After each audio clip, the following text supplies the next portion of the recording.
إن الحمد لله نحمده ونستعينه ونستغفره ونعوذ بالله من شرور أنفسنا ومن سيئات أعمالنا. من يهده الله فلا مضل له ومن يضلل فلا هادي له.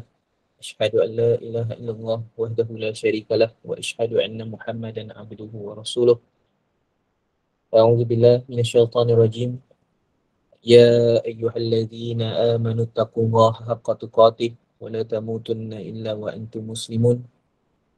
يا أيها الناس اتقوا ربكم الذي خلقكم من نفس واحدة وخلق منها زوجها وبث منهما رجالا كثيرا ونساء واتقوا الله الذي تساءلون به والأرحام إن الله كان عليكم رقيبا.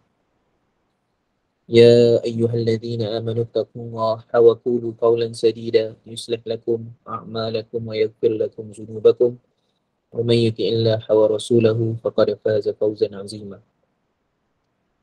Alhamdulillah, amma ba'd, kita merafakkan kesyukuran kepada Allah Subhanahu Wa Taala kerana pada malam ini sama-sama untuk kita meneruskan pengajian kita berkaitan dengan tafsir Al-Quran pada ayat ketiga surah Al-Baqarah. Jadi saya ucapkan terima kasih kepada Tuan Zaim Alias atas ingatan dan peringatan yang diberi pada saya lah untuk kelas pada malam ini.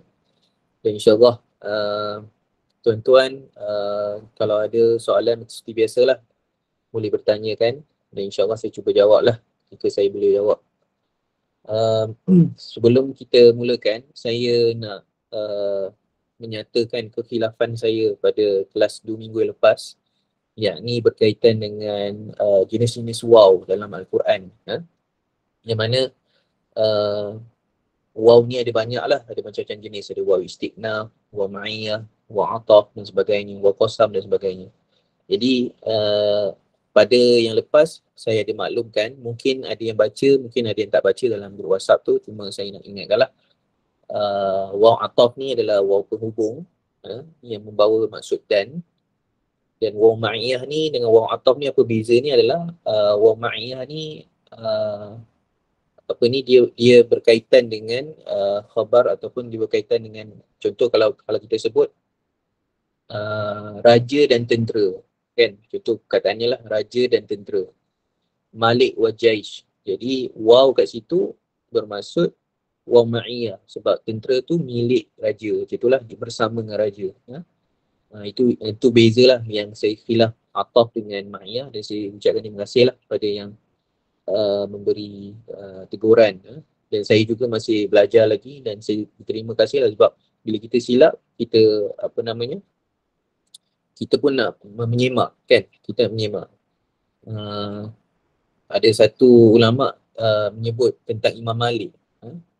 Katanya pada Imam Malik, dia kata, aku tak pernah jumpa seorang ulama yang paling banyak berkata tidak tahu melainkan Imam Malik, kecuali Imam Malik. Dan berkatanya Imam Malik ni walaupun dia seorang faqih pada zamannya, dia menghimpunkan hadis sehingga munculnya magnum opus ataupun kitab adikaryanya Muwatta kan. Jadi walaupun dia sebesar-besar Imam Malik ni sebesar-besar imam dalam bidang hadis, dalam bidang mazhab dan sebagainya, tapi beliau tak malu untuk mengatakan tidak tahu. Dan saya harap saya boleh contohi apa yang baik daripada para imam kita, insya-Allah. Jadi kita teruskanlah pada malam ini. Bagi mereka yang mengikuti, kita akan pergi ke tafsir surah Al-Baqarah ayat 3 lah. Jadi baik. Bismillah. Alhamdulillah. Jadi kita tengok sini ayat 3 surah Al-Baqarah. Jadi seperti yang lepas kita dah baca ayat 1 dan 2 kan. Di mana ayat 1 alif lam mim iaitu huruf muqatta'at kan, ada yang mentakwil, ada yang tidak mentakwil dan sebagainya. Dan kemudian zalikal kitab la raiba fihi hudan lil muttaqin. Itu ayat kedua lah. Yang ketiga kita masuk pada ni lah, iaitu alladzina yu'minuna bil ghaibi wa yuqimunas salata wa mimma razaqnahum yunfikun. Surah Azim yang bermaksud iaitu orang-orang yang beriman kepada perkara-perkara yang gaib dan mendirikan, yakni mengerjakan sembahyang serta membelanjakan, mendermakan sebahagian daripada rezeki yang kami berikan kepada mereka. Terjemahan Syekh Abdul Wahab Basmih. Jadi bagi mereka yang mungkin tak biasa dengan perkataan sembahyang kan, dan selalu guna solat, jadi saya bawakan terjemahan Syekh Abdul Wahab Basmih lah. Setakat ni yang diiktiraf terjemahan dalam bahasa Melayu ni ada banyak. Cuma yang Pimpinan Rahman ni saya rasa sangat special lah, sebab Syekh Abdul Wahab Basmih memang agak mendalam dia punya kefahaman berkenaan dengan tafsir Quran. Sebab tu dia ada kurungan-kurungan tu. Yang mana kurungan-kurungan tu adalah penjelasan oleh pengarang tafsir Pimpinan Rahman Syekh Abdul Wahab Basmih rahimahullah. Baik, jadi kat sini kita boleh tengok lah ada beberapa potong yang kita akan cuba bincangkan. Pertamanya alladzina yu'minun, iaitu orang-orang beriman. Siapa orang beriman? Betul, bil ghaib, perkara-perkara ghaib. Wa yuqimunas solat, yang mendirikan solat, mengerjakan solat. Apa itu solat? Dan kemudian wa mimma razaqnahum yunfiqun, dan apa yang diinfakkan daripada rezekinya. Rezeki ni apa? Dan apa yang berapa banyak nak infak. Jadi itu yang mungkin kita akan bincangkan lah dalam ni. Jadi apa nama,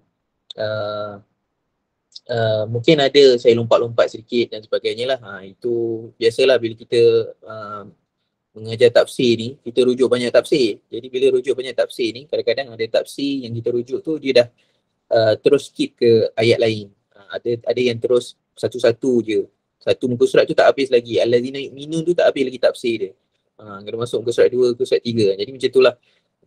Jadi saya minta maaf kalau ada yang terlompat-lompat lah. Baik. Kita tengok slide seterusnya. Baik. Munasabah. Munasabatul ayat. Jadi dalam ulum Quran, dalam science of Quran, ataupun ilmu-ilmu berkaitan dengan Quran ni, ada satu ilmu yang disebut sebagai munasabah ayat. Munasabah ni datang dari perkataan nasab, hubungan. Hubungan ayat lah. Hubungan ayat 2 dan ayat 3.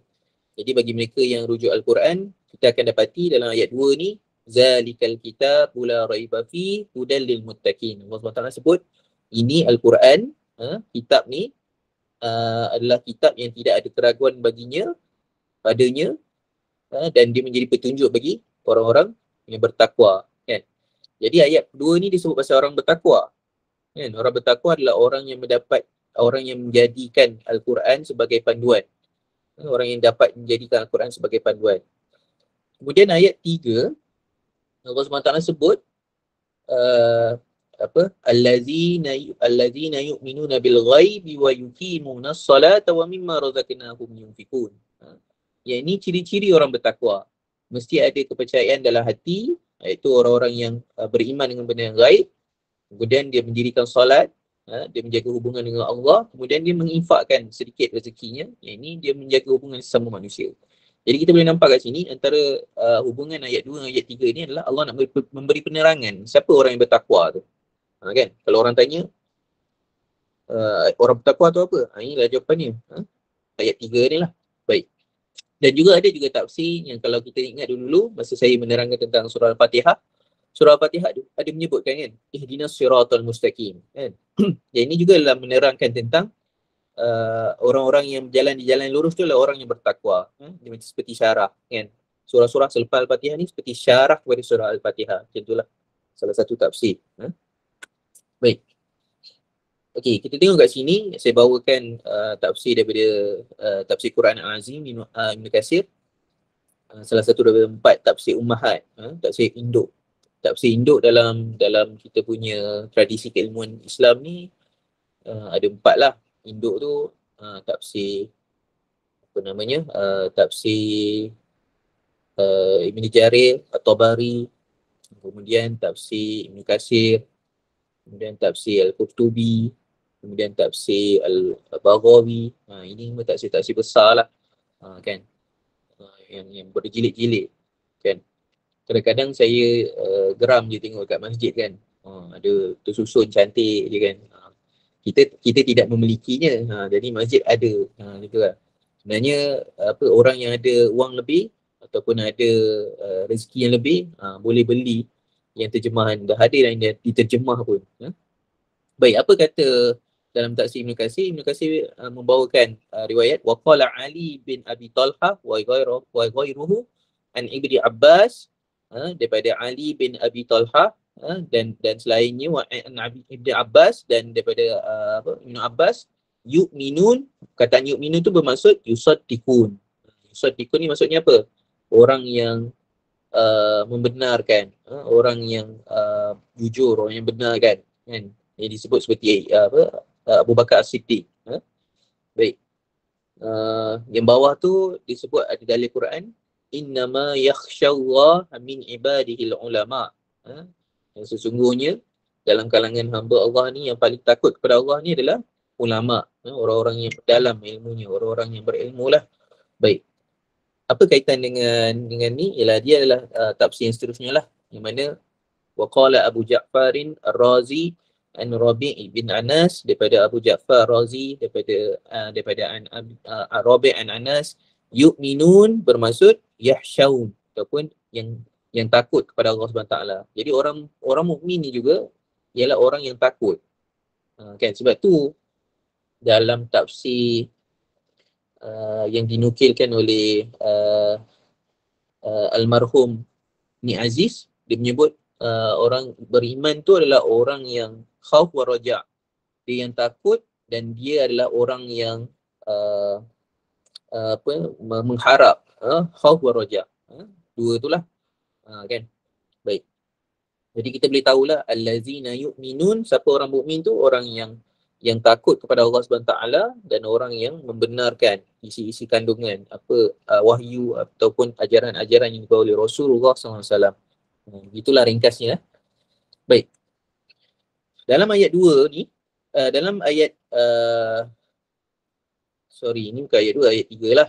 Dijelaskan bahawa Al-Quran, dalam ayat 2 dijelaskan bahawa Al-Quran adalah petunjuk bagi orang bertakwa, betul lah. Ayat ini pula menjelaskan ciri-ciri orang bertakwa, ayat 3 lah.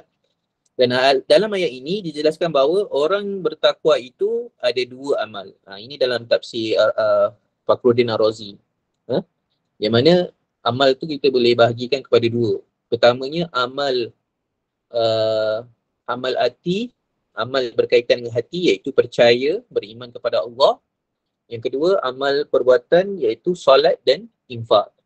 Jadi kat sini kita boleh tahu perkaitan dan pentingnya amalan hati.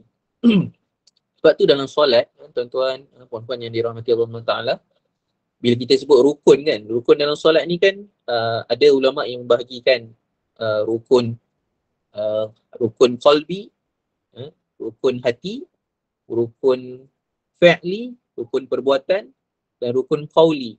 Rukun qawli ni rukun yang melibatkan lisan ataupun pembacaan. Kalau rukun qalbi tu apa? Rukun qalbi dalam solat, niat, khusyuk. Itu rukun qalbi. Kalau rukun fi'li, rukun-rukun yang selepasnya lah. Rukuk, sujud, berdiri, duduk tahiyat akhir dan sebagainya. Kalau rukun qauli tu menyebut takbir, Allahu Akbar, kemudian membaca Al-Fatihah, dan sebagainya, selawat dan sebagainya. Jadi kita boleh tahu kat sini rukun hati ni adalah berkaitan yang dalaman, yang tak terpancar di luar lah melalui perbuatan. Sebab tu kalau tuan-tuan ingat lagi, rukun iman dan rukun Islam, beza rukun iman dan rukun Islam. Rukun Islam ni kalau tuan-tuan buat, orang boleh tahu tuan-tuan orang Islam. Macam tu. Sebab rukun Islam pertamanya mengucap syahadat. Perbuatan tu mengucap. Kita kena sebut, kena keluar suara. Kemudian kalau mendirikan solat 5 waktu, dia mendirikan, perbuatan tu mendirikan. Jadi orang boleh nampak kita di masjid, kita siap-siap pergi ke masjid dan sebagainya, ambil wuduk dan sebagainya. Orang boleh tahu kita orang Islam. Kemudian berpuasa, kan? Berpuasa, kita berbuka puasa. Jadi orang boleh tahu yang kita ni berpuasa. Kemudian mengeluar zakat, membayar zakat. Jadi orang boleh tahu kita mengeluarkan zakat, membayar zakat. Kalau zaman dulu, kalau ikut mazhab Syafi'i, kena bayar ikut apa yang kita kerjakan. Kalau kita ni petani, ada bendang, kita bagi bagilah beras. Bawalah beras tu ke tempat amil tu. Jadi orang boleh nampak, oh ni nak bayar zakat lah ni, bawa beras ni kan.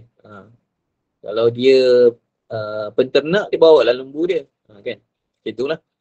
Cuma dalam mazhab Hanafi, kita bayar guna wang. Kan? Itu antara keluasan khazanah pendapat dalam mazhab. Baik. Jadi kita boleh tahulah. Kemudian soal lepas zakat, menunaikan haji. Menunaikan haji dan umrah. Menunaikan haji dan umrah bagi mereka yang berkemampuan. Allah SWT sebut dalam Quran, walillahi 'alan nas sihijjul baiti man istata'a ilaihi sabila. Dan kewajipan bagi mereka untuk menunaikan haji bagi mereka yang mampulah sampai padanya. Jadi kita boleh tahu kat sini semua ni ialah amal perbuatan yang nampak. Rukun Islam ni semua yang kita nampak.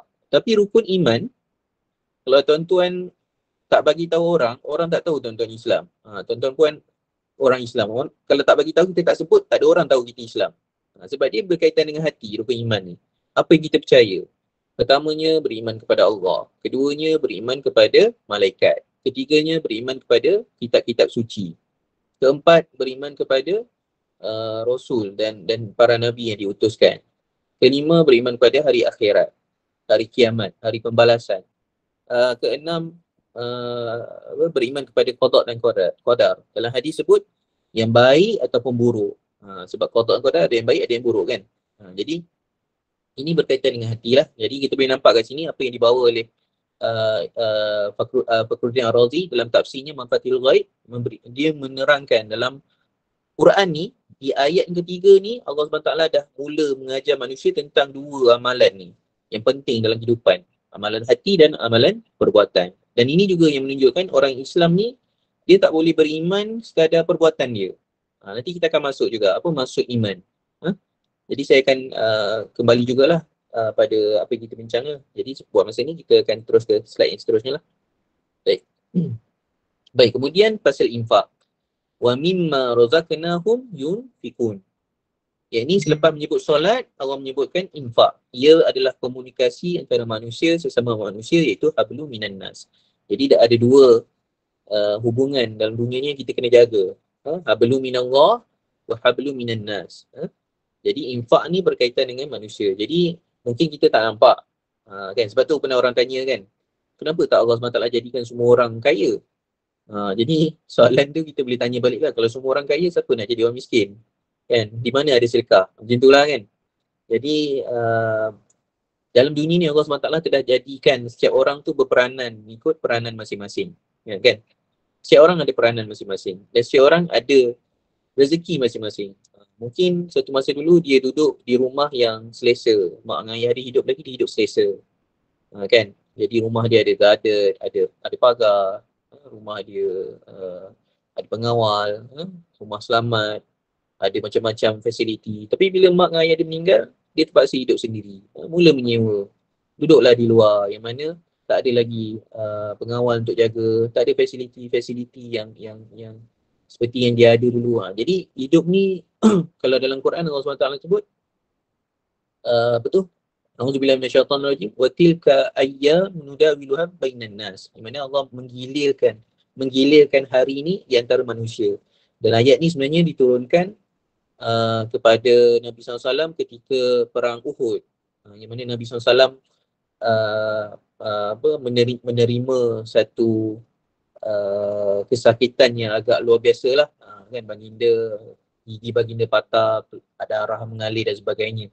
Jadi sehingga kan sahabat-sahabat semua ingat inilah hari paling teruk dalam hidup baginda kan. Bila Aisyah radhiyallahu anha bertanya pada baginda, ada tak hari yang lebih teruk daripada Uhud ni kan? Makal. Jadi baginda sebut Taif. Kan, Taif lagi teruk. Tapi nak bagi tahu kat sini, para sahabat tengok Uhud tu dah teruk dah. Jadi para sahabat merasakan macam kalah lah. Sebenarnya tak kalah pun. Kalau ikut daripada sudut psikologi, Uhud tak kalah. Sebab yang kalah, ada 3 sebab lah yang saya baca. Kenapa Uhud tak disebut kalah? Sebab pertamanya, kalau kalah, yang menang akan menakluk yang kalah. Sedangkan Nabi SAW ketika masih lagi duduk di Madinah, yang pulang para pemuka Quraisy Mekah. Jadi mereka datang menyerang Madinah tapi mereka yang balik. Jadi siapa yang kalah? Macam itulah. Jadi kita boleh nampak macam itulah kan. Dan selebihnya lah sebab-sebab yang lain lah yang saya tak ingat. Jadi kat sini kita boleh tahu yang masa di Uhud tu Nabi SAW terima dan para sahabat rasa macam mereka kalah, rasa macam kalah, tapi Allah SWT bagi tahu yang sebenarnya kalah dan menang ni adat. Kan? Allah boleh jadikan menang dan kalah. Ini adat dalam kehidupan. Kan? Dan Allah sebutlah yang mana dulunya kamu telah memberi pukulan ataupun kesakitan pada Badar dan kemudian mereka menerima pada Uhud. Dan Allah menggilirkanlah hari di antara kamu ni manusia. Baik. Baik, jadi orang yang benar-benar tidak ragu dengan Al-Quran pasti mempunyai 3 perkara ni. Yang pertamanya hati yang percaya. Jadi kedua menjaga hubungan dengan Allah, ketiga menjaga hubungan sesama makhluk. Jadi kita boleh tahu orang Islam ni sebenarnya hati dia tenang. Sebab tu kalau tuan-tuan tengok orang-orang yang revert ataupun dulu orang panggil convert yang pulang menjadi orang Islam ataupun kita sebut sebagai mu'allaf yang dilembutkan hati masuk kepada Islam baru menjadi saudara baru. Mereka ni mesti sebut selepas mereka mengucap syahadah, mereka akan sebut yang bahu mereka ni terasa ringan dah. Hati mereka terasa ringan dah, tak ada rasa berat. Sebab kita ada hati yang percaya pada Allah SWT. Kalau tak percaya pada Allah SWT, kita akan rasa dunia ni terlalu sempit, terlalu sesak nafas dan sebagainya. Dan ini juga dibuat perumpamaan dalam Al-Quran. Yang mana Allah SWT sebut kan dalam Al-Quran, orang yang hatinya merasa sesak. Bila kita pergi ke luar daripada bumi ni, kita akan sampai satu tahap ketinggian tu kita akan rasa sesak sebab tak ada udara. Kan Allah memberi perumpamaan pada orang-orang yang tak percaya kepada Allah SWT ni. Baik. Jadi yang kedua menjaga hubungan dengan Allah dan ketiga menjaga hubungan sama makhluk. Ini yang kita sebut tadilah. Baik, kita pergi pada ayat ni yang mana tadi saya sebutlah yang dalam surah Al-Fatihah Allah menyatakan ihdinas siratal mustaqim, yang mana bermaksud tunjukkanlah kami jalan yang lurus. Jadi bagi orang yang mendengar surah Al-Fatihah, membaca surah Al-Fatihah, dia akan bertanya, apa butiran jalan yang lurus ni? Kan? Jalan tu ada kapet merah ke? Jalan tu bengkak-bengkok ke? Jalan tu straight je ke? Jadi kat sini yang mana Allah SWT mendatangkan surah Al-Baqarah untuk menerangkan antara jalan-jalan lurus tu maksudnya inilah keimanan yang betul. Kena ada keimanan yang betul. Iaitu keimanan yang membawa kepada hubungan hati dengan Tuhan serta hubungan hati yang membawa kepada hubungan perbuatan yang baik sama manusia. Kalau dalam tulisan Imam Hasan Al-Banna, kalau saya tak silap, dalam Usul Ishrin, dia ada menuliskan tentang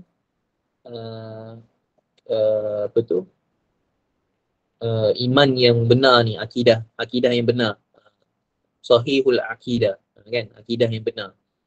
Kalau akidah tak benar, kita tak boleh nak berjaya dalam dunia ni, kan. Akidah adalah paling utama lah dalam kehidupan manusia. Akidah, akad.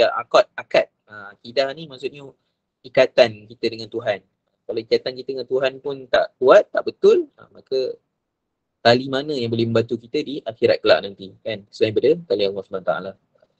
Baik. Okey, mukmin. Jadi kita bincang pasal allazina yu'minun, kan? Apa maksud beriman tu? Kan? Sebab tadi kita ada baca tentang hati dan sebagainya. Jadi antara yang saya bawakanlah, ada yang menukilkan kata-kata ni datang daripada Sayyidina Ali. Sayyidina Ali, cuma saya tak berapa pasti. Tapi saya bawakan daripada syarah Aqidah Tahawiyah lah. Yang mana disebut tasdiqu bil jinan wa iqra bil lisan wa amalu bil arkan. Ada juga disebut tasdiqu bil qalb wa iqra bil lisan wa amalu bil jawari. Ada juga macam tu. Okey. Apa maksudnya? Membenarkan dengan hati, mengakui dengan lidah dan beramal dengan anggota badan. Ini maksud mukmin. Dia membenarkan apa yang Allah itu Tuhan yang satu dalam hatinya, apa yang disampaikan oleh Rasulullah dalam hatinya, dan mengakui dengan lidah, dia membenarkan dengan lidah, dan dia beramal dengan anggota badan, dibuktikan secara amalan. Kan? Ini maksud orang mukmin lah. Dan kalau dia membenarkan dalam hati tetapi dia tak mengakui dengan lidah dan ataupun dia tak mengakui dengan perbuatan, ataupun dia membenarkan dengan perbuatan tapi tidak dengan hati. Ni ada golongan-golongan yang telah dilabelkan dalam tradisi keilmuan kita lah. Yang mana dia kembali kepada sinilah, Murji'ah dengan munafik. Jadi orang Islam ni tasdiqu bil lisan, tasdiqu bil jinan, dia membenarkan dalam hati, wa iqrar bil lisan, wa amalu bil jawarih, ataupun dengan amalan lah. Ke sini kita boleh nampak Murji'ah, Murji'ah ni datang kataan irja' ataupun bermaksud menangguh. Irja' ni maksud menangguh ataupun di penghujung dan sebagainya lah. Jadi ada satu golongan dalam kita punya tamadun Islam ni, ada satu golongan yang telah dilabelkan oleh para ulama sebagai Murji'ah. Apa maksud Murji'ah? Iaitu iman bagi golongan Murji'ah adalah tasdik, dia membenarkan dalam hati dia sahaja, atau tasdik berserta nutuk ataupun berserta dengan lisan, ikrar dengan lisan, an-natqu atau nutuk. Maknanya dia membenarkan dalam hati dan secara lisan, tetapi adapun amal perbuatan ia tidak termasuk dalam hakikat iman. Jadi bagi mereka ni mungkin Islam ni pada mulut saja, solat apa semua tidak perlu. Itulah masuk Murji'ah lah. Kan ada ke orang macam tu dalam zaman kita ni? Adalah, kan. Cukup niat je kan. Solat tu betul tak? Solat tu betul. Solat. Solat dengan hati lah. Kan. Kena pergi masjid ke ni apa semua, macam mana angkat takbir ke apa, tak payah. Jadi ini golongan Murji'ah lah. Okey, munafik. Yang ni saya pernah sebut dululah, hipokrit atau nifak. Yang ini datang perkataan nafaqa yunafiku nifaqan, yang mana bermaksud sembunyi, ataupun kalau dalam bahasa moden ni, hipokrit ni dalam dua rupa ataupun dua muka kan. Cakap lain, kat orang ni cakap lain, kat sini cakap lain, depan cakap lain, belakang cakap lain kan. Tapi dari sudut bahasa dia merupakan dia merujuk kepada satu perbuatan yang mana sejenis tikus dipanggil yarbuk, yang mana dia masuk ke dalam satu lubang, dia keluar dari satu lubang yang lain. Macam itulah dimaksudkan. Jadi nifaq ni maksudnya dia adalah secara hatinya tidak mengiktiraf, dia tiada tasdik, dia tak beriman secara hati, tapi dia tunjukkan secara perbuatannya. Sebab tu orang selalu buat apa namanya, contoh kan. Dia kata orang munafik ni solat di belakang Nabi. Kan. Memang mereka solat di belakang Nabi pun di zaman tu. Kan. Dan yang menariknya dalam sejarah sirah, munafik ni tidak ada sebelum Badar. Mereka ni muncul selepas tamatnya peperangan Badar. Okay. Kenapa boleh munculnya selepas tamat peperangan Badar? Sebab ketika Nabi SAW memimpin negara Madinah, maka yang dibenarkan tinggal di dalam Madinah tu lah Ahlul Kitab. Ini orang Yahudi ataupun orang Islam. Kan? Jadi mereka yang tak boleh tinggal ni orang-orang yang munafik dan sebagai orang-orang yang musyrik ni, mereka tak dibenarkan tinggal di dalam Madinah ni. Jadi mereka ni tak nak tinggalkan Madinah sebab mereka tinggal kat situ kan. Jadi mereka pun berpura-pura. Jadilah dia munafik. Itu antara kisah lah. Baik. Jadi kita boleh tahulah orang Islam ni dia membenarkan dalam tiga. Dia benar pada sudut hatinya, lisannya dan perbuatannya. Baik. Ini ada contoh-contoh lah dalil dalam Al-Quran. Dalam kita punya tafsir ni, kadang-kadang kita rujuk tafsir, kadang-kadang kita bawakan ayat Quran untuk menafsirkan maksud-maksud. Okay? Sebab itu cara yang paling, kalau kita tengok yang diajar oleh Maulana Asri, kan? Maulana Asri mengajar dalam usul tafsir tu, yang pertama tu Quran bil Quran. Tafsir Quran bil Quran ni yang paling tinggi lah. Kalau dalam tafsir, kalau kita tengok contoh, saya tunjuk kat sini lah kejap. Kalau tafsir Adwaul Bayan, ada satu tafsir ni nama dia Adwaul Bayan.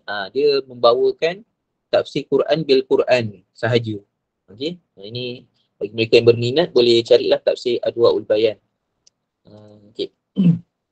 Apa ayat Quran ni disebut dalam surah Al-Maidah ayat 41, a'udzubillahi minasyaitonirrajim.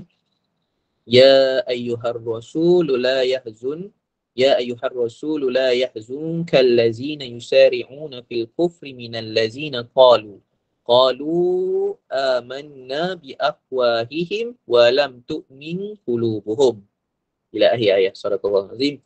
Wahai Rasulullah, ya ayyuhar rasul, wahai Rasul Allah, jangan engkau menanggung duka cita disebabkan orang-orang yang segera mencebur diri dalam kekufuran, iaitu dari orang-orang yang berkata dengan mulutnya qalu amanna bi afwahihim, kami tetap beriman padahal hatinya tidak beriman. Bi afwahihim, dengan mulutnya, dengan bibirnya. Jadi ada dalam dunia ini orang yang kata kami tetap beriman padahal hatinya tidak beriman. Ini merujuk pada orang munafik lah. Baik, yang seterusnya surah An-Nahl ayat 106, yang mana Allah SWT sebut tentang orang yang terpaksa mengatakan dirinya kufur dengan lisan. Dia kata dengan lisan dia kufur, sedangkan hatinya tenteram iman. Kalau kita ingat dalam sirah Nabi SAW, ada para sahabat di awal sirah Nabi SAW ni yang dipaksa untuk renounce ataupun denounce keislaman mereka. Murtad lah, menyatakan kekufuran. Sedangkan iman mereka mengatakan yang lain. Sehinggalah para seorang sahabat ni jumpa dengan Nabi kan, menyatakan keadaannya seperti Ammar bin Yasir kan. Okey, apa ayat ni? A'udzubillahi minasyaitonirrajim. Man kafara billahi min ba'di imanihi illa man ukriha wa qalbuhu mutma'innun bil iman. Wa qalbuhu mutma'innun bil iman, maknanya hati yang tenanglah. Walakin man syaraha bil kufri sadran fa alaihim ghadabun minallahi wa lahum azabun azim. Sadaqallahu azim. Yang bermaksud sesiapa yang kufur kepada Allah sesudah ia beriman, maka baginya yakni kemurkaan dan azab dari Allah. Kecuali di sini Allah SWT mendatangkan ayat, kecuali orang yang dipaksa melakukan kufur sedangkan hatinya tenang tenteram dengan iman. Jadi ada pengecualian dalam bab hati ni. Maksudnya kalaulah dia ni dipaksa dan sebagainya, kita boleh menyatakan ini ayat-ayat tentang orang yang dizalimi lah. Kita boleh tahulah dalam dunia ni kan, contohnya di Rohingya, Uyghur yang di tanah besar China, apa lagi tempat-tempat orang Islam ditindas. Mereka terpaksa berpura-pura sedangkan hati mereka Islam. Tak boleh solat, masjid ditukar jadi tempat pelancongan dan sebagainya kan. Nauzubillah min zalik. Kita doakanlah moga-moga Allah membantu dan membebaskan mereka sehingga mereka dapat mengamalkan Islam secara sempurna. Amin. Itulah dapat mengamalkan Islam secara sempurna ni nikmat. Nikmat yang kita kena selalu kena syukuri kan. Baru-baru ni gempa bumi kan di Turki dan di Syria. Bagaimana kat sana tu kan, masjid pecah, masjid runtuh, rumah runtuh dan sebagainya. Ini nikmat. Keamanan ni satu nikmat. Jadi kita kena bersyukur selalulah. Alhamdulillah. Okay, kita sambung. Akan tetapi siapa yang terbuka hatinya menerima kufur, maka atas mereka tertimpa kemurkaan daripada Allah. Mereka pula beroleh azab yang besar. Dalam kita punya kaedah menghukum satu hukum taklifi tu haram ke, halal ke, harus ke kan, tuan-tuan mesti bertanya kan, macam mana para ulama ni dia meletakkan hukum ini haram, ini halal, ini makruh, ini sunat, macam mana dia letak? Mesti ada kaedah-kaedahnya. Salah satu kaedah yang diletak dalam Quran adalah sekiranya ayat Al-Quran itu padanya ada ancaman. Maksud ancaman apa? Maksudnya ancaman azab ataupun api neraka, maka secara automatik perbuatan yang berserta dalam ayat tu, iaitu dalam ayat ni khususnya menerima kufur, maka dia menjadi haram dan berdosa lah. Itu cara ulama, kaedah mereka, ulama-ulama hukum ni istinbat hukum satu perkara tu haram ke, halal ke, macam tu. Baik. Ayat seterusnya. Baik, surah Al-Hujurat ayat 14. Yang mana Allah SWT menyebut A'udzubillahi minasyaitonirrajim. Qalatil a'rabu amanna. Orang-orang Arab berkata, kami telah beriman. Kullam tu'minu walakin qulu aslamna walamma yadkhulil imanu fil qulubikum. Katakanlah wahai Muhammad, kamu belum beriman. Kullam tu'minu, kamu belum beriman. Janganlah berkata demikian. Tetapi sementara iman belum lagi meresap masuk ke dalam hati kamu, berkatakan saja kami telah Islam. Okay. Ini antara ayat yang ditayangkan pada orang-orang Arab lah pada zaman dulu. Arab ni antara gelaran bau apa? Orang Arab ni kan ada dua jenis kan. Arab ada Nani dengan satu lagi Qahtani. Kan? Ini bagi mereka yang minat sirah dia akan tahulah siapa daripada Adnani, siapa daripada Qahtani. Kenapa orang Mekah dengan orang Arab Mekah dengan orang Arab di Madinah berbeza? Kenapa orang Arab Mekah duduk kat Mekah, kenapa orang Arab Madinah duduk di Madinah? Mana asal mereka? Kan? Sebab orang Arab di Madinah tu asal mereka bukan Qahtan, mereka ni daripada Yaman. Qahtan, maaf. Mereka bukan daripada Mekah, mereka daripada Yaman. Sebab tu ada hadis Nabi SAW sebut kan. Apa tu? Iman itu di Yaman. Kan? Dan hikmah tu adalah orang-orang Yaman, kan? Al-imanu bi Yamanin, al-hikmatu Yamaniyah, kan? Macam tu kan. Ini ada dia punya itulah falsafah dan sebagainya lah. Baik. Baik, kita tengok hadis pula yang mana disabdakan oleh Rasulullah. Qala Rasulullah sallallahu alaihi wasallam, la yadkhulul jannah man kana fi qalbihi misqalu habatin min khardalin min kibr. Abdullah meriwayatkan bahawa Rasulullah SAW bersabda, sesiapa yang di dalam hatinya ada takbur, sombong, kibir, seberat biji sawi, tidak akan masuk ke dalam syurga. Wala yadkhulun nar, dan tidak akan masuk ke dalam neraka, man kana fi qalbihi, yang mana di dalam hatinya ada iman, misqala habbatin min iman, yang mana ada iman seberat biji sawi. Jadi mereka tak akan masuk api neraka. Jadi kita boleh tahulah iman ni penting lah, kan? Sekecil-kecil iman pun boleh menyelamatkan daripada api neraka. Baik, kita masuk yang seterusnya. Tadi allazina yu'minu bil ghaib. Jadi kita masuk kataan bil ghaib pula. Kataan ghaib ni diterjemahkan dengan sebutan yang sama, itu ghaib. Jadi ghaib ni dalam bahasa Melayu pun ada, dalam bahasa Arab pun ada. Jadi kita ni orang Melayu ni, kenapa antara sebabnya kita ni Islam disebut para ilmu ahli bahasa adalah kerana kita ni kosakata kita ni banyak daripada kosakata Islam. Contohnya ghaib, had, nas, kan? Kamu ni bernas ideanya. Bernas, nas tu apa? Nas tu nas Quran, dalil, bernas, berdalil, kan? Apa had laju jalan? Had tu maksudnya limit ataupun sempadan ataupun hudud dan sebagainya. Jadi ada banyak perkataan dalam bahasa Melayu ni yang kosakatanya berakar daripada bahasa Arab, kan? Dalam Arab ada susunan kata ghabatis syam. Maksudnya matahari tenggelam ataupun matahari terbenam lah. Terbenamnya matahari itu digunakan perkataan ghabatish yang datang daripada akar kata yang sama, ghaib. Hal ini kerana apabila matahari sudah berada di luar kecapan panca indera. Ini tafsir mana lah. Kita tengoklah nanti Okay. Okay. Ghaib ni dia ada beberapa maksud lah tuan-tuan. Kadang-kadang kita ni kalau dengar pasal ghaib, kita akan cakap, oh ghaib ni adalah benda kita tak nampak, macam jin dan sebagainya. Tapi dalam tafsir, dia lebih menarik.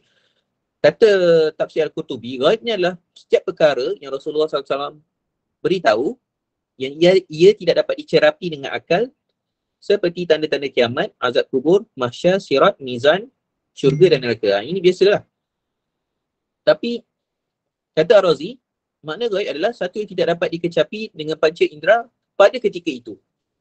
Ini bermakna ada perkara gaib yang sekarang ni gaib, tapi akan datang satu masa nanti dia tak bukan gaib lagi pada kita. Maksudnya macam itulah. Kan? Contoh yang dibawa kat sini adalah dengan sebab itu syurga dan neraka adalah gaib. Kerana pada saat ini manusia tidak dapat kecapi ataupun tak boleh nampak lah. Walaupun sampai saat dan masanya manusia akan dapat kecapinya juga. Kan? Jadi kat sini nak beritahu ada gaib yang mungkin sekarang kita tak boleh nampak, tapi satu hari nanti kita akan nampak lah. Jadi dia tu daripada tafsir, dua tafsir lah, Qurtubi dengan Ar-Razi.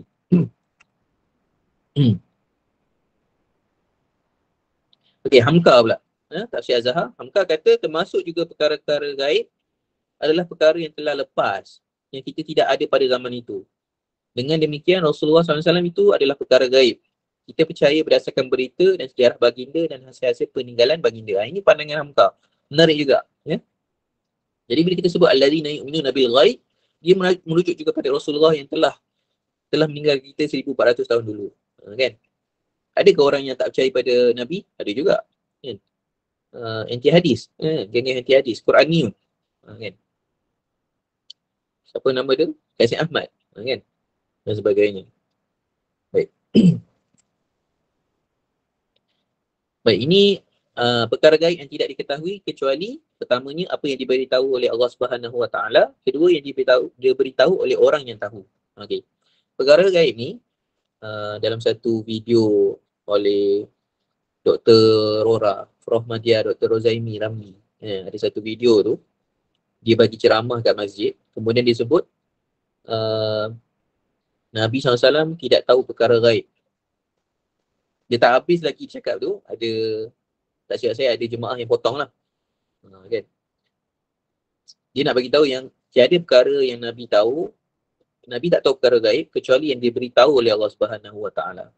Okey, apa hujahnya? Apa dalilnya? Jadi kita tengok kat sini. Ini adalah dalam surah Al-Jin ayat 26. A'udzubillahi minasyaitonirrajim. Alimul ghaibi fala yuzhiru ala ghaibihi ahada. Tuhanlah sahaja yang mengetahui segala yang gaib, maka ia tidak memberitahu perkara yang gaib yang diketahuinya itu kepada sesiapa pun. Okey, jadi kita boleh tahu Tuhan ialah Tuhan saja yang tahu secara mutlak, absolute perkara gaib ni. Dan sambungan pada ayat 26 ni ialah ayat 27 yang mana Allah SWT sebut illa man irtada min rasulin fa in illa man irtada min rasulin fa innahu yasluku min baini yadayhi wa min khalfihi rasada. Melainkan kepada mana-mana rasul yang diredainya untuk mengetahui sebahagian daripada perkara gaib yang berkaitan dengan tugasnya. Apabila Tuhan hendak melakukan yang demikian, maka ia mengadakan di hadapan dan di belakang rasul itu malaikat-malaikat yang menjaga dan mengawasnya sehingga perkara gaib itu selamat sampai kepada yang berkenaan. Kalau tuan-tuan ingat dalam kisah Isra' Mi'raj, Nabi SAW bila turun sampai di Mekah Al-Mukarramah, Nabi sedang tunggu, sedang terfikir, sedang termenung, tengah terfikir bagaimana nak beritahu orang-orang penduduk Mekah ni yang Nabi SAW melalui perjalanan Isra' dan Mi'raj ni. Sehinggalah Nabi SAW ditegur oleh Abu Jahal. Dan bila Abu Jahal mendengar apa yang Nabi SAW bagi tahu, Abu Jahal berkata kepada Nabi, kalau aku panggil penduduk Mekah ni, boleh tak kau ceritakan apa yang kau lalui tu? Kan? Sebenarnya niat Abu Jahal panggil penduduk Mekah ni jahat lah. Dia nak memalukan Nabi. Nabi SAW hati yang suci, mulus semua ni, sebab Nabi seorang tabligh menyampaikan, jadi baginda akan sampaikan juga apa yang baginda lalui kan, daripada wahyu dan sebagainya. Panggil lah, jadi semua penduduk Mekah datang. Masa itu ada yang gelakkan Nabi dan sebagainya lah. Kan kata Nabi gila, Nabi ni dan sebagainya. Tapi ada satu dalam kalangan penduduk Mekah tu, ada seorang yang pernah sampai di Baitul Maqdis. Jadi dia tanya baginda Nabi SAW. Nabi sebut dalam hadis tu, yang mana Nabi SAW bila pergi sana, Nabi nampak benda-benda yang utama tu. Masjidnya, apa semua tu, bangunan-bangunan tu. Cuma baginda tak nampak lah yang detail-detail yang kecil-kecil kan. Butiran-butiran tu kan. Berapa banyak tiang dan sebagainya. Jadi, apa yang berlaku? Pada saat Nabi ditanya tu, cuba perjelaskan kami bagaimana Baitul Maqdis. Kan? Al-Quds tu macam mana kan. Tiba-tiba Allah SWT, Nabi sebut dalam hadis tu, Allah mendirikan depan baginda ni bangunan Baitul Maqdis yang baginda ziarah. Sehingga kan dinding Baitul Maqdis tu sampai ke rumah Ibnu Aqil. Ibnu Aqil ni rumah Abdul Muttalib. Abdul Muttalib ni datuk Nabi. Sehingga kan dia bersentuh kat itu. Nabi cerita dalam hadis tu. Jadi Nabi SAW diberitahu tentang perkara gaib. Selarilah dengan apa yang kita baca dari Al-Quran ni kan. Baik. Ini adalah yang kedua. Jadi perkara gaib ni sama ada Allah yang memberitahu ataupun diberitahu oleh orang lain. Kan? Contoh kat sini adalah tentang Nabi Sulaiman alaihi salam. A'udzubillahi minasyaitonir rajim. Falamma qadayna alaihi al-maut ma dallahum ala mautihi illa dabatul ard. Falamma qadayna alaihi al-maut ma dallahum ala mautihi illa dabatul ard ta'kulu min sa'atah. Falamma kharra tabayyanatil jinn falamma kharra tabayyanatil jinnu allau kanu ya'lamuna al-ghaiba ma labisu fil azabil muhin. Surah Al-Azim. Setelah kami tetapkan berlakunya kematian Nabi Sulaiman, tidak ada yang menunjukkan kepada mereka tentang kematiannya melainkan semua putih. Yang ni aneh-aneh. Dabbatul ard. Kat sini Dabbatul ard ni kalau dulu orang sebut Dabbatul ard ni haiwan yang akan keluar di akhir zaman kan. Tapi di sini maksudnya haiwan yang melata ni juga anak-anak atau haiwan yang kecil ni. Ta'kulu min sa'atah. Yang memakan tongkat Nabi Sulaiman. Falamma, apabila kharra tabayyanatil jin. Sehinggalah bila tongkat tu, bila Nabi Sulaiman yang duduk ni tumbang, yang mana masa Nabi Sulaiman AS duduk ni semua jin ni hidup. Rupanya Nabi Sulaiman dah lama mati. Maka tabayyanatil, maksudnya jelaslah, bayin. Maka jelaslah pada golongan jin bahawa kalaulah mereka sedia mengetahui perkara gaib, niscaya mereka tidak tinggal sedemikian lama di dalam azab. Yang ini kerja berat yang menghina. Kan? Mereka duduk buat kerja, sedangkan Nabi Sulaiman dah lama wafat. Kan? Jadi mereka ingat Nabi Sulaiman ni hidup lagi. Kan? Jadi jin ni pun tak tahu perkara gaib. Kan? Kat sini lah, nak bagi tahu kat sini lah. Baik, kita tengok lagi tafsir. Okey, selepas menyebutkan beriman, disebut berkenaan dengan solat. Apa kaitan beriman dengan solat? Jadi solat ni adalah ibadat yang tertinggi.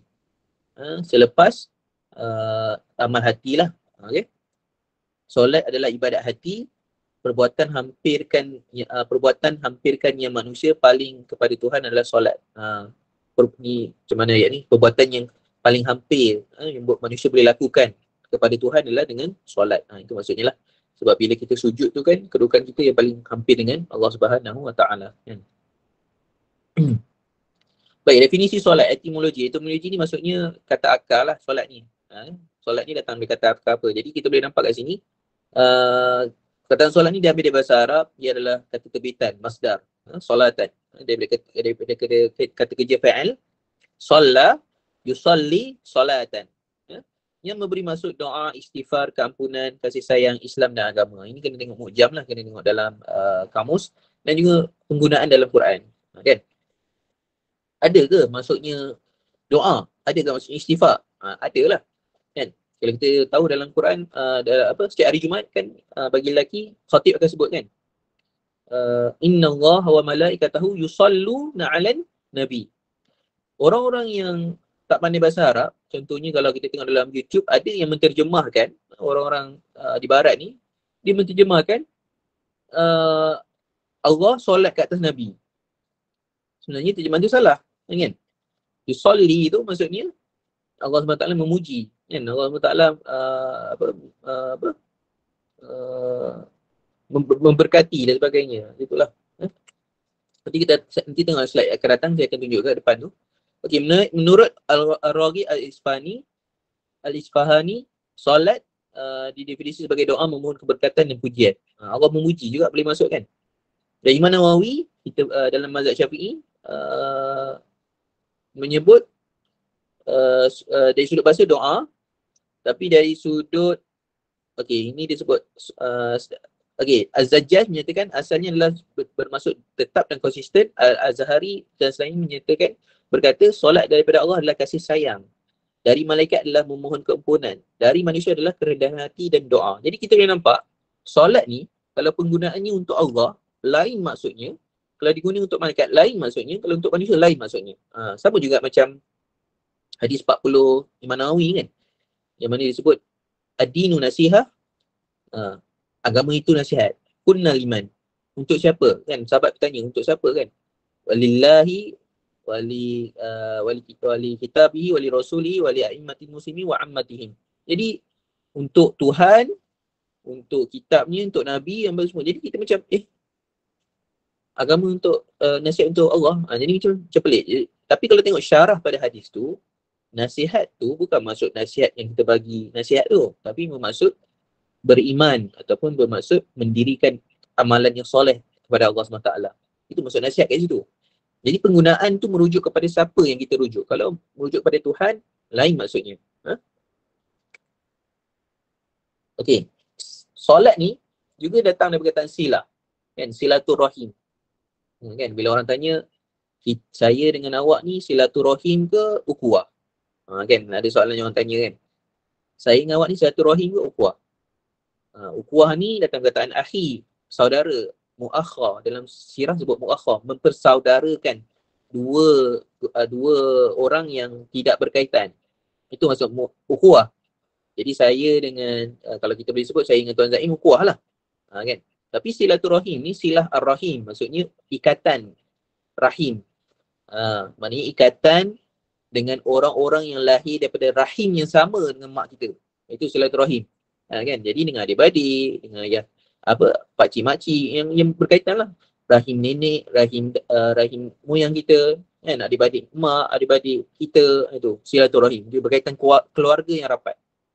Jadi solat ni berkaitan dengan ikatan lah, hubungan manusia dengan Tuhannya dan mendekatkan dengan rahmat Tuhannya. Ini antara maksud lain lah silaturahim.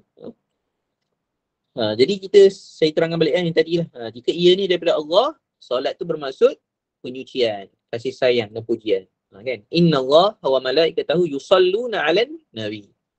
Bukan Allah solat atas Nabi, tapi Allah menyucikan Nabi. Allah kasih dan puji Nabi SAW. Kalau malaikat, solat tu bermaksud istighfar. Kan? Jadi bila Allah SWT berselawat ke atas kita, kan? Bila kita selawat atas Nabi, Allah berselawat 10 kali ke atas kita. Bukan Allah solat atas kita, tapi Allah menyucikan kita daripada dosa-dosa dan sebagainya. Kalau malaikat bermaksud istighfar. Sebab tu dalam hadis ada yang para ilmuwan kalau mengajar, seluruh dalam dunia ni akan mendoakan kan. Kan? Malaikat akan mendoakannya, haiwan-haiwan akan mendoakannya dan sebagainya. Kan? Jadi maksudnya mendoa untuk keampunan dan sebagainya lah. Kalau manusia, solat tu bermaksud doa. Kan? Sebab tu dalam solat kita baca doa. Apa? Iyyaka na'budu wa iyyaka nasta'in. Ihdinas siratal mustaqim. Tunjuk kami jalan lurus. Lepas tu bila kita duduk antara dua sujud, Rabbighfirli warhamni wajburni. Rabbighfirli, ya Tuhanku, ampunilah dosaku. Rabbighfirli warhamni, rahmatiku, wajburni, cukupkanku, warfa'ni, dan tinggikan kedudukanku, wahdini, beri petunjuk padaku, wa'afini, ampunilah dosaku, wa'fu'anni, kan? Ampunilah dosaku. Kan? Itu semua doa, kan? Baik. Kalau menurut tafsir Ar-Razi, Fakhruddin Ar-Razi dalam Mafatihul Ghaib, maksud yuqimus solat maksudnya mendirikan solat. Ini kita masuk pada tafsir lah. Baik. Kalau Hamka, tunaikan solat dalam keadaan sedar, bukan seperti gerakan robot atau mesin. Yuqimunas solat, yuqi itu maksudnya perbuatan mendirikan solat dalam keadaan kita sedar yang kita sedang solat. Iqamah, kan, mendirikan solat. Itu maksud dia. Sebab tu ada dalam Quran kan, A'udzubillahi minasyaitonirrajim, surah Al-Ma'arij, Al-Ma'arij ayat 34. A'udzubillahi minasyaitonirrajim, wallazina hum 'ala salatihim yuhafizun. Dalam surah Mukminun pun ada juga kan. Orang yang mukmin tu lah, pada aflahal mukminun allazina hum fi salatihim khashi'un. Orang yang solat ni dia khusyuk, dan orang yang solat ni orang yang menjaga solat, memelihara solatnya. Okay. Ini maksudnya lah. Dia sedar dia solat, dia tahu masa solat, dia tahu apa dia baca dalam solat, dia jaga solat jemaah dia, kalau boleh nak jemaah, dan sebagainya. Baik, kita masuk di ujung kita punya ni, wa mimma razaqnahum yunfiqun. Dan apa yang kami beri rezeki padanya, dia infak. Dari sudut bahasa ar-razaq bermakna wal ata' an-nasib, iaitu nasib ataupun bahagian atau pemberian. Razak ni ada nama Tuhan lah, Ar-Razak, yang maha memberi. Ar-Razzaq. Sebab tu kalau kita nak letak nama anak, yang letak Razak kan, kita letak Abdul Razak, hamba kepada yang Maha memberi. Dan kalau kita berdoa pada Allah SWT nak sesuatu, kita puji dengan Allah dengan Ar-Razzaq, Al-Wahhab, yang memberi nikmat, yang memberi rezeki dan sebagainya. Kita puji menurut apa nama-nama yang tu. Kan dalam Quran Allah SWT sebut walillahi asmaul husna fad'uhu biha. Bagi Allah tu nama-nama yang indah, fad'uhu biha, dan berdoalah dengannya. Serulah dengan nama Allah SWT. Ada beberapa pandangan tentang rezeki. Abul Hussein Al-Basri berkata rezeki adalah sesuatu yang dimanfaatkan dan terhindar sebarang kesia-siaan. Ini juga pendapat Mu'tazilah. Dari definisi ini, sesuatu yang sia-sia tidak boleh dianggap sebagai rezeki. Justru sebarang hal yang dimanfaatkan dari sumber yang haram tidak boleh dianggapkan sebagai rezeki. Jadi kita kena tahulah ini pandangan, bukan yang tuntas. Lepas tu saya tulis itu ada beberapa pandangan tentang rezeki. Jadi menurut Mu'tazilah, rezeki itu mesti perkara yang halal. Perkara haram bukan rezeki. Dengan sebab itu, sesuatu harta yang haram yang didermakan kepada orang lain, ia tidak boleh dianggap sebagai infak. Hal ini kerana Allah kaitkan infak itu dengan rezeki. Ini contoh hujah daripada golongan Mu'tazilah. Mu'tazilah ni siapa? Golongan yang mendahului akal daripada nas. Dia dahulukan akalnya daripada nas. Baik. Dalam surah, ni salah lah, surah Ma'arij ni bukan. Ini adalah kata-kata lah yang saya bawa. Yang ni Syekh Sa'id bin Ali bin Wah Al-Qatani menyebut rezeki yang baik adalah rezeki yang halal. Itu. Dia sebutlah benda ni. Lihat syarah Hisnul Al-Muslim min Azka Al-Kitab wal Sunnah. Syarah Hisnul Muslim. Okey, pandangan kedua. Tadi pandangan Mu'tazilah, kita bawa pandangan kedua pula. Pandangan kedua, rezeki adalah sesuatu yang diperolehi dan dapat dimanfaatkan walaupun dalam hal yang sia-sia. Oleh itu, harta yang dimiliki dengan cara haram juga disebut sebagai rezeki. Okey, siapa yang mengatakan benda ni? Kita tengok dulu dalilnya. Yang mana Allah SWT sebut, A'udzubillahi minasyaitonirrajim, Qul ara'aytum ma anzalallahu lakum min rizkin faja'altum minhu haraman wa halala. Qul Allahu azina lakum am 'ala Allahi taftarun. Surah Al-Azim. Katakanlah kepada yang ni kaum yang mengadakan satu hukum. Sudahkah kamu nampak baik buruknya sesuatu yang diturunkan Allah untuk manfaat kamu? Itu sehingga dapat kamu jadikan sebahagiannya daripadanya haram dan sebahagiannya lagi halal. Katakan lagi pada mereka, adakah Allah izinkan bagi kamu berbuat demikian atau kamu hanya mengadakan secara dusta terhadap Allah? Ini surah Yunus ayat 59. Jadi kita ada yang berpandangan yang kedua, iaitu rezeki ni boleh jadi daripada halal daripada haram. Berdalilkan mana? Berdalilkan ni lah daripada ayat Quran ni. Kita tengok tafsir. Rezeki di sisi ahli sunnah. Apa pandangan ahli sunnah? Adalah apa yang sah untuk dimanfaatkan sama ada halal atau haram. Itu pandangan dari sudut ahli sunnah. Yang mana rezeki ni kalau dia halal atau haram, dia tetap rezeki juga. Dipanggil rezeki juga. Hal ini berbeza dengan Mu'tazilah yang beranggapan bahawa haram bukan rezeki kerana ia tidak sah untuk dimiliki. Allah tidak memberikan rezeki haram. Allah hanya memberi rezeki yang halal. Rezeki tidak berlaku kecuali dengan makna pemilikan. Itu menurut Mu'tazilah. Okey, baik. Macam mana kita nak nampakkan Ahlus Sunnah punya pandangan ni lebih relevan dan lebih tepat dalam hal ni adalah contoh kalau tuan-tuan biasa buka website pejabat mufti dan sebagainya, kadang-kadang orang tanya pada mufti, Assalamualaikum Ustaz Mufti, Sahibul Samahah Mufti, saya ada soalan. Soalan saya adalah, saya dah bekerja di syarikat yang menjual arak lama dah. Jadi saya nak tahu, tapi syarikat menjual arak ni juga menjual baju. Jadi cuma saya bila tengok laporan tahunannya, saya mendapati keuntungan arak tu bawah 50%, keuntungan baju lebih banyak daripada keuntungan arak. Jadi apakah halal untuk saya menerima gaji daripada syarikat itu? Kan? Jadi ada orang dalam dunia ni, dia tak ada pilihan untuk bekerja melainkan dengan syarikat itu. Kan, ada yang bekerja di tempat yang mungkin dia menjual benda arak, ataupun kalau kita tahu yang menjual benda-benda yang haram dan sebagainya, kan. Jadi mereka tak ada pilihan. Kalau mereka berhenti, lagi teruk daripada mereka tak bekerja, kan. Kalau berhenti tak ada duit, kalau tak ada duit lagi teruk, mungkin mengancam nyawa dan sebagainya. Jadi terpaksa kerja. Jadi macam mana hukum-hukum ni? Jadi di sinilah antara relevannya soal rezeki tu. Ada yang halal, haram, ada yang halal. Cuma kita boleh memilih ataupun berusaha untuk keluar daripada yang haram tu lah. Okey, apa lagi tafsir di sini bawa tafsir Fatih Asy-Sya'rawi, imam di Mesir.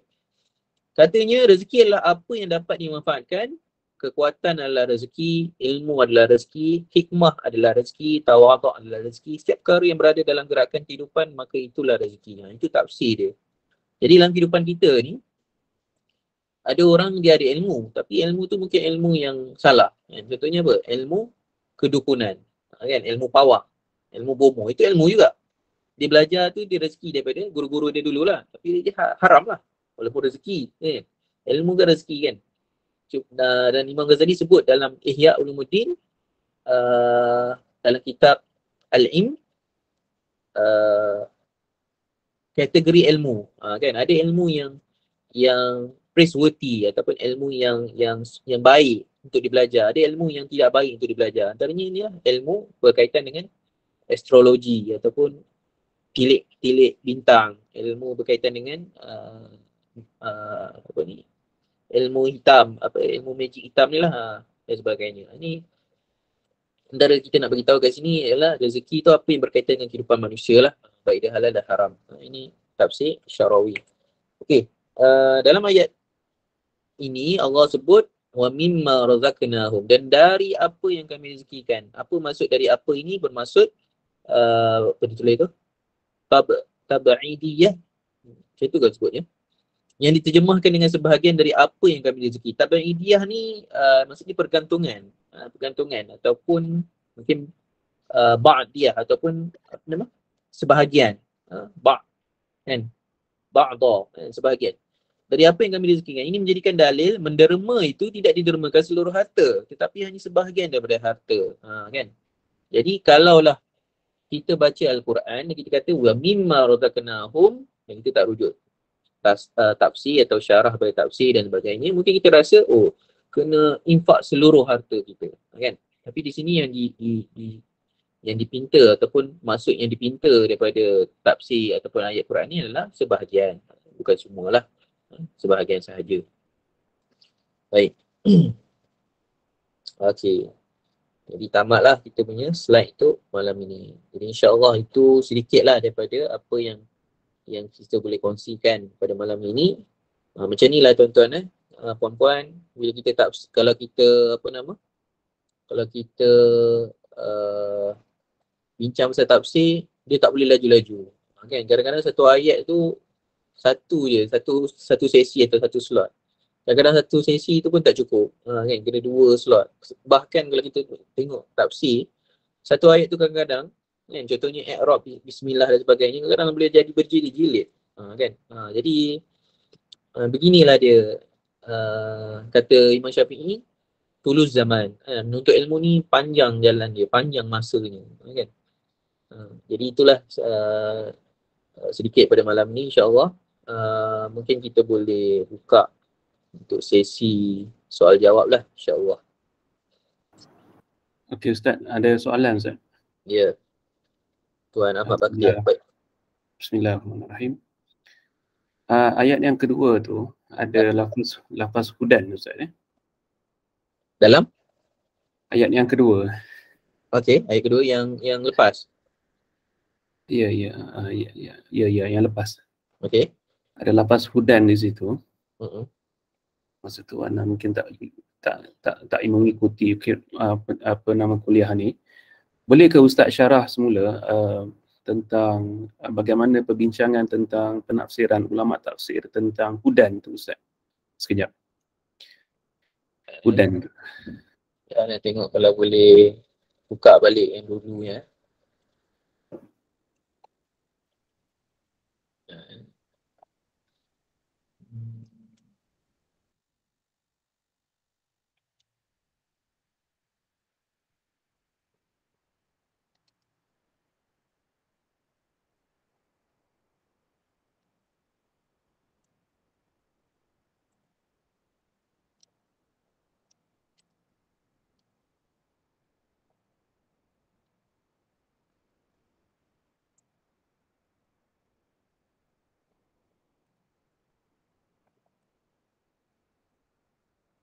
Soalannya nak tahu tentang hudan lah. Kebincangan ulama tafsir tentang lafaz hudan tu. Baik. Okey. Ni ada satu lah dia bawa Qurtubi. Baik. Maksud hudan adalah petunjuk kepada jalan lurus serta mendapat bantuan yang khusus. Ini tafsir Qurtubi lah. Qurtubi ni namanya tafsir apa? Tafsir Jami' li Ahkam Al-Quran. Li Ahkam Al-Quran. Baik. Tengok yang lain. Okey. Dia lafaznya lafaz jamak Azhar ya. Lafaz jamak. Maksudnya dia sudut ni bahasa Arab ke? Betul ke jamak dia? Saya rujuk balik. Ya.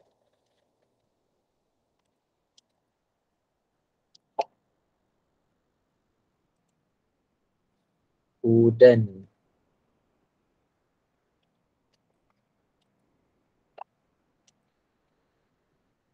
Saya tengok dalam I'rabul Quran. Dalam I'rabul Quran kata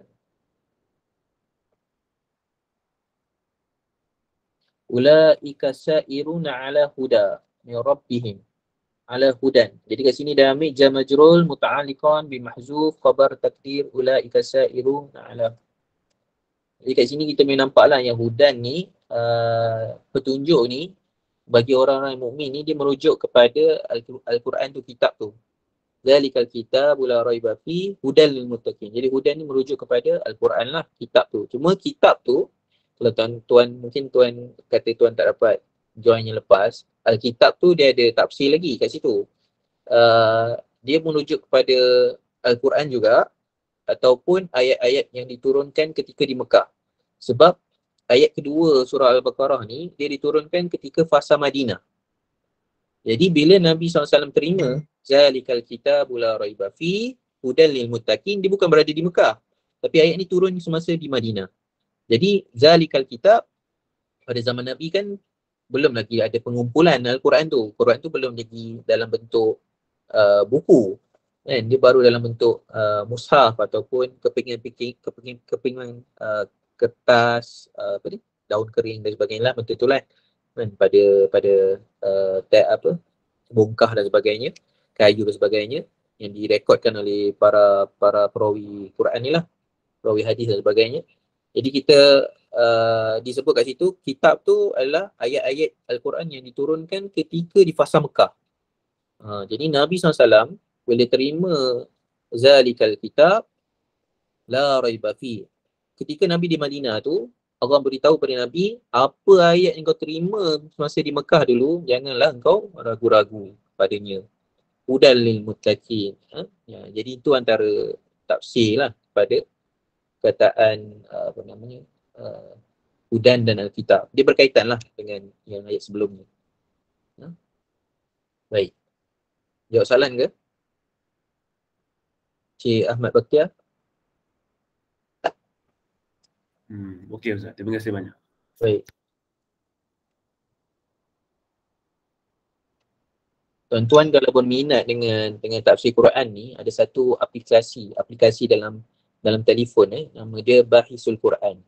Saya tunjuk kat tuan-tuan lah. Sini lah. Kan dalam kita menuntut ilmu ni, ni saya tunjuk. Mudah-mudahan jadi saham amal jariah. Untuk saya juga boleh tuan-tuan guna kan. Baik. Saya selalu gunalah yang ni untuk tafsir. Nama dia Bahisul Quran. Dia nampak kat atas ni. Ini atas ni. Nampak? Tu. Al-Bahisul Quran. Apa bahis ni maksudnya perbahasan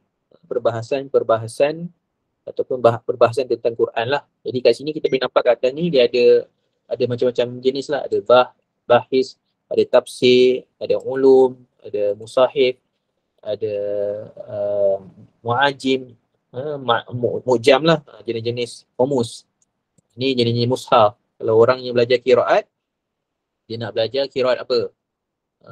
Qiraat Qalun, Qalun an-Nafi', Warash an-Nafi'. Jadi dia boleh tengok lah ni. Haf an Asim, Syubah an Asim dan sebagainya. Jadi dalam Quran kan ada bacaan-bacaan tertentu kan.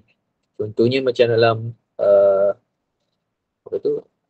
Ya ayyuhallazina amanu in ja'akum fasikum binaba'in fatabayyan. Itu makna same kan? Ada bacaan juga fatasabbatu. Sabitkan. Bukan tabayun tapi tasabbut. Kan? Itu jenis-jenis bacaan. Dan ada juga ulum. Ini yang saya belajar juga daripada orang yang tegur saya tentang bahasa Arab dulu.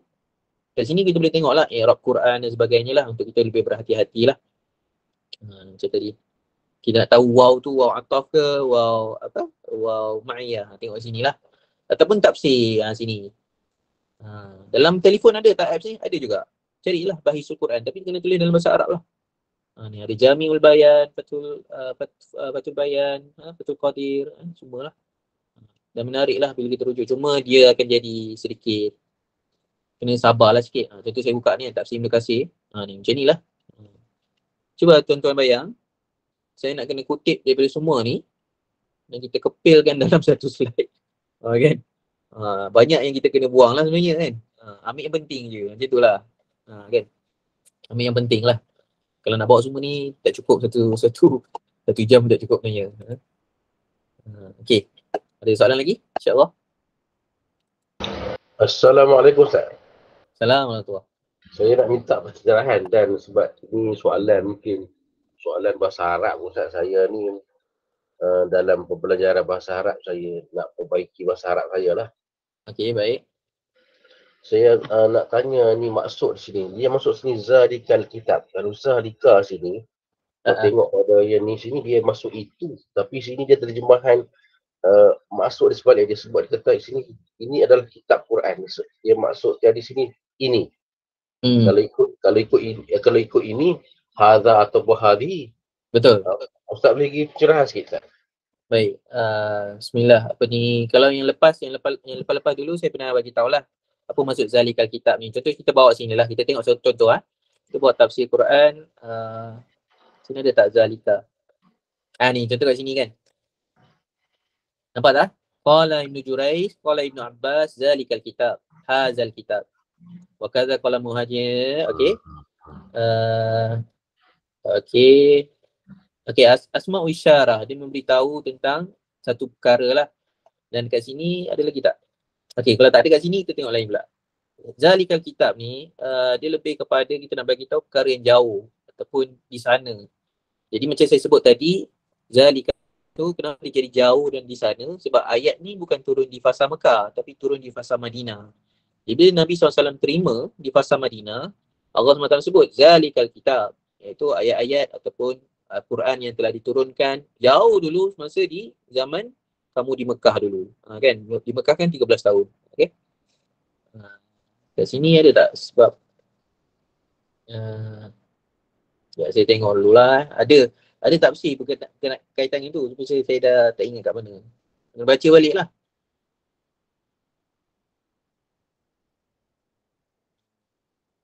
Ada dalam saya punya slide. Saya ada slide saya. Sekejap tengok slide saya.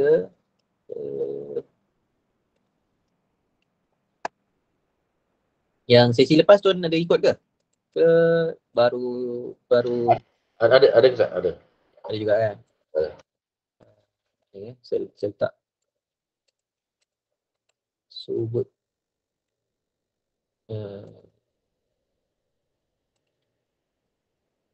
ni saya ada, saya tunjuk je. Share this step. Alright. Ni saya dah bagi tahu. Dan zalika bermakna itu syarat terhadap satu yang jauh, kan? Kalau tengok itu ada Ar-Razi dengan Qurtubi. Okay? Ia memberi syarat bahawa semua surah-surah sebelum ini yang merupakan kandungan Al-Quran tidak ada sebarang keraguan langsung. Okay? Maknanya ada ayat, maknanya Nabi SAW bila duduk kat Mekah 13 tahun, ada banyak ayat Quran yang dah turun. Kan? Dan bila Nabi SAW berada ataupun tak berada di Madinah lah, mungkin tempat lain dan sebagainya, tapi dah banyak ayat Al-Quran turun, baru turun ayat kedua ni. Dia merujuk pada ayat-ayat sebelumnya lah. Yang lagi satu sebabnya adalah surah Baqarah ni turun di Madinah. Okey. Ini asbabun nuzul lah. Mungkin ada sebab-sebab dan sebagainya. Sebab di sana bila Nabi SAW berada di Madinah, Nabi SAW bergaul dengan orang Yahudi yang mana ahlul kitab. Dan mereka ni pun ada kitab. Kan? Dan Allah SWT nak menegaskan yang zalikal kitab, Al-Quran ini yang kau terima ni la raiba fi. Kan? Mungkin mereka ada banding-banding. Mungkin ada dalam kehidupan Nabi mereka membanding-bandingkan. Taurat lebih baik daripada Quran. Mungkin macam tu. Kita tak tahu. Allah Alam kan. Mungkin ada macam itulah. Ini ada soalan-soalan yang mungkin kita boleh bincangkan lah. Tapi kita boleh tengoklah kan ni. Tafsir Razi dan Qurtubi. Mungkin kita boleh carikan. Kalau tafsir... sorry. Mana? Okay. Okay. Kita boleh cari dia dalam... Sekarang ni kita kat mana? Kat tafsir Mafatil Ghaib. Fakhruddin Ar-Razi.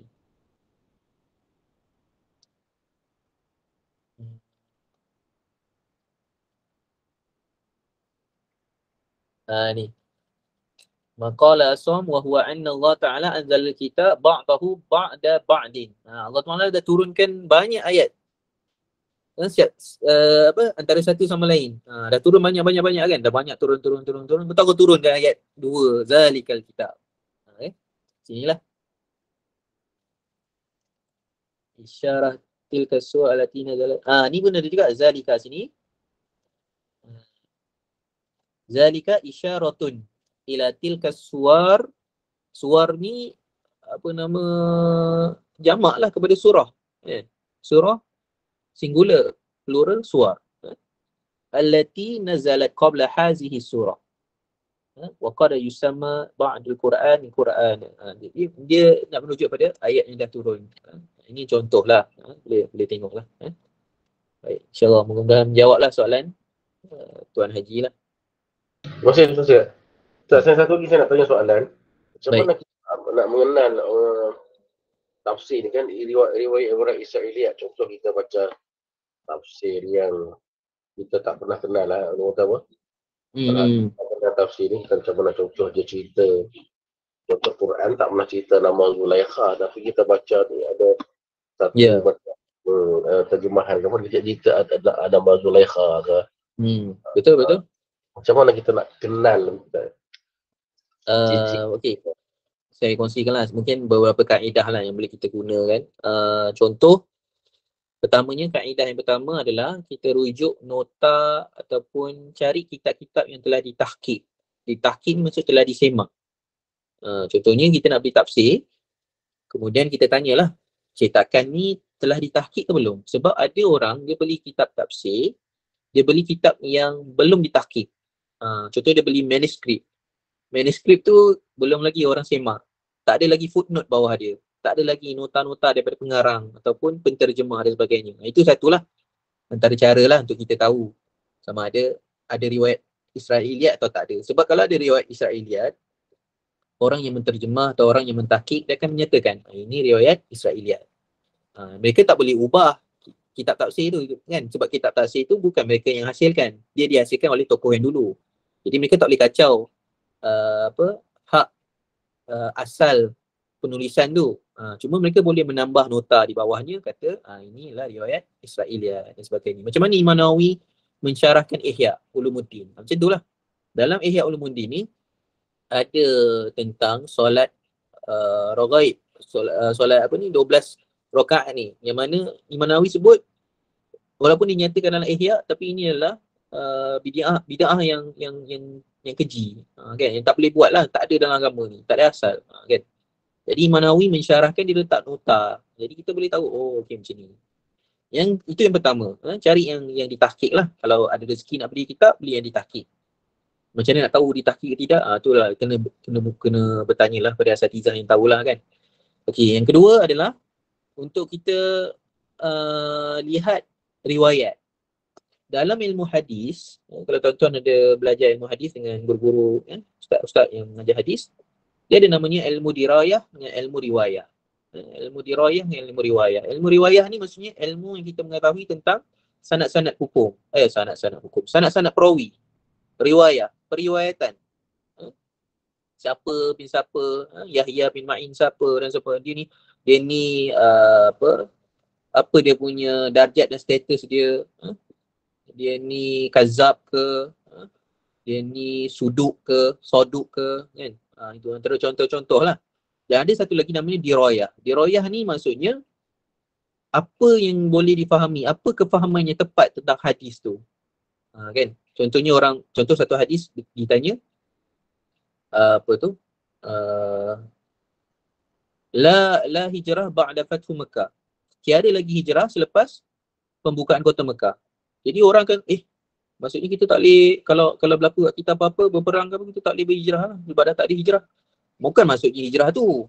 Maksud daripada kata-kata Nabi SAW tu adalah diroyah yang kita nak dapat kefahaman yang tepat daripada hadis tu adalah pada zaman tu ketika Nabi menuturkan tu ada kisah. Sebenarnya ada seorang sahabat, dia Islam, dan ketika kota Mekah tu telah dibuka oleh Nabi, sahabat ni ada adik atau abang kandung yang belum Islam. Jadi bila mereka ni berjumpa dengan Nabi, seorang Islam, seorang tak Islam, yang Islam ni cakap kepada Nabi, boleh tak Nabi SAW memberikan akal blessing ataupun keberkatan berhijrah, pahala orang berhijrah tu. Sebab semua orang yang berhijrah sebelum kota Mekah dibuka, semua dapat pahala yang besar. Sebab hijrah mereka. Mereka kena tinggalkan rumah, kena tinggal ni dan sebagainya. Kan? Datang sehelai pinggang, tu besar pahala mereka. Cuma orang yang selepas tu, bila dah buka kota Mekah, hukum hijrah dimansuhkan, dibatalkan. Jadi itulah maksudnya la hijrah ba'da fathu Mekah. Maknanya tak ada lagi hijrah selepas ba'da fathi Mekah, selepas pembukaan kota Mekah. Itu maksudnya. Jadi kedua ni yang saya boleh beritahu pada tuan ialah untuk kita tahu ilmu riwayat. Jadi macam mana tahu ilmu riwayat? Kena belajarlah ilmu riwayat ni. Siapa yang kazab? Dalam tafsir, dalam asbabun nuzul ada nama As-Suddi. Siapa dia As-Suddi ni? Kan? Ada namanya Ibnu Abbas. Siapa Ibnu Abbas? Kita kena belajarlah. Tapi sekarang ni pun dah ada juga aplikasi yang mana kalau kita letak nama dia, keluar biografi dia, kan? Dalam kitab-kitab jarah wa ta'dil. Kan? Mengkritik perawi ataupun memberi keadilan ataupun kita merujuk pada biografi dia. Kalau dia ni meriwayatkan daripada orang Syam, boleh tak? Kalau dia ni meriwayat pada orang ni, macam mana? Sama macam Al-Waqidi kan? Al-Waqidi dalam bab sirah boleh diterima riwayatnya, tapi dalam bab lain tak boleh. Itulah contoh. Jadi saya bagi dua lah. Pertamanya cari kitab yang ditahqiq, ada nota. Yang keduanya tahu ilmu riwayat. Ilmu riwayat ni tak dapat tidak, kena belajar lah. Kena tahu dengan sanad tu. Wallahualam. Jawabnya soalan. Bagaimana kalau tafsir apa tu? Tafsir Hamka tu, tafsir Al-Azhar. Baik, tafsir tafsir Hamka ada satu lagi tafsir Al-Azhar. Dua-dua Hamka punya tu. Itu macam mana Ustaz? Baik, ya. Ni, tak ada. Okay, nanti bawah datang. Okey. Maksud tuan tafsir Azhar, tafsir Hamka ni maksudnya bagi kita nak semak macam tu? Dia tafsir dia bagi ustaz lah, kalau macam orang pelajar macam kami ni boleh baca tak macam tafsir? Okey, ada sebab kenapa saya bawa tafsir Hamka sebenarnya.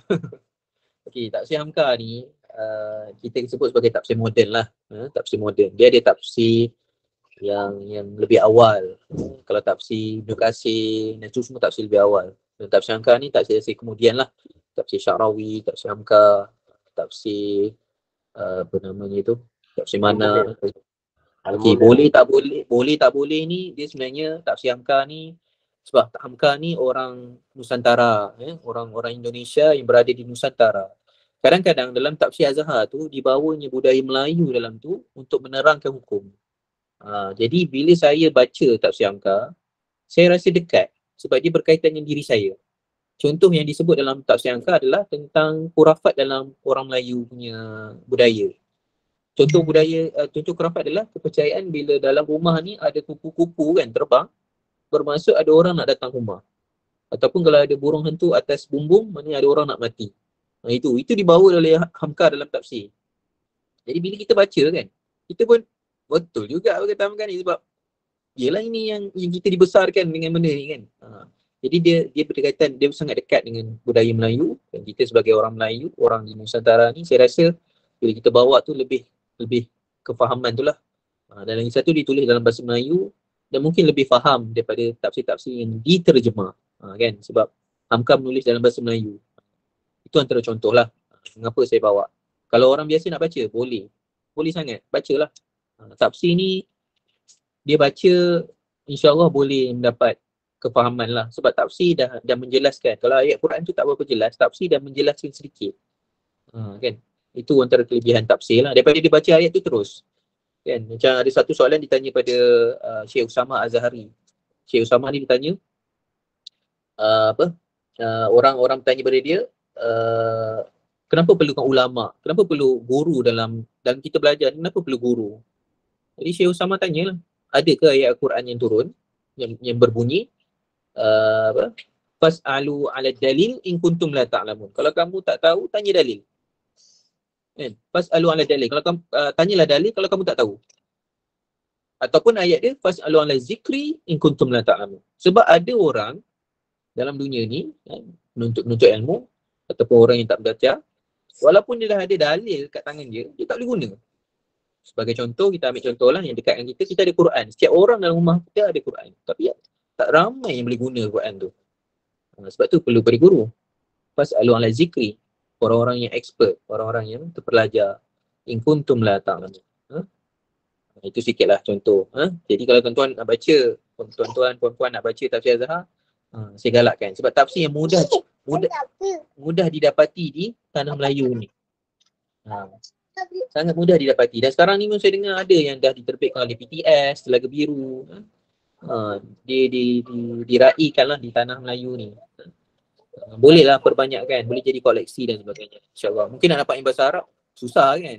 Bahasa Arab ni tajuknya lagi kan. Nak import lagi daripada sana kan. Harganya mahal, kulit keras dan sebagainya. Wallahualam. InsyaAllah. Terima kasih Ustaz. Ya, sama-sama. Jadi macam mana? Dah ada soalan lagi ke? Kalau tak ada, kita tutup kot.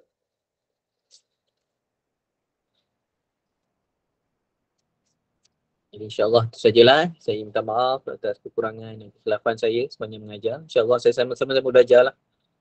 Niat kita sama-sama belajar. Niat kita belajar dan mengajar insyaAllah. Ma asabaka min hasanatin fa min Allah wa ma asabaka min sayyi'atin fa min nafsik wa arsalnaka lin-nasi rasulan wa kafa billahi syahida. Assalamualaikum warahmatullahi wabarakatuh. Saya serah kepada Tuan Zaim lah. Ada apa-apa pengumuman ke? Cuma saya nak tanya Tuan Zaim lah, kita seterusnya kelas kita pada 25 kan? Saya ada